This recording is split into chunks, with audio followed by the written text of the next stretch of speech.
माननीय मुख्यमंत्री से कथा कहते जे आम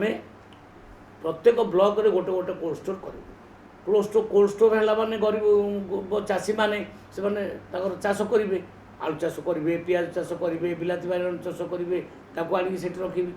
आम जदि कोल्ड स्टोर करदेवा ताले स्वयं संपूर्ण होगा चाषी मैंने आमर अयोग्य नुहति आम चाषी ओडिशा चाषी बहुत बढ़िया चाषी परिश्रमी से माने करिकी देखेबे ए विश्वास मोर अच्छी किंतु पूर्ववर्ती सरकार ए मनोवृत्ति नथिला सेतिपाई ए मिशन गुड़ाक फेल मारे जो दिन मानसिकता ठीक हो से दिन सब ठीक हो आम राज्य रे नदी जल अभाव नहीं आम ये खनिज संपद अभाव नहीं आम राज्य रे कौन सी जिनस अभाव नहीं किंतु नेतृत्व नवा लोक मानकर मानसिकता अभाव कारण आज आम टॉप रे न रही तले लास्ट अच्छा से मानसिकता परिवर्तन करने आम आसु।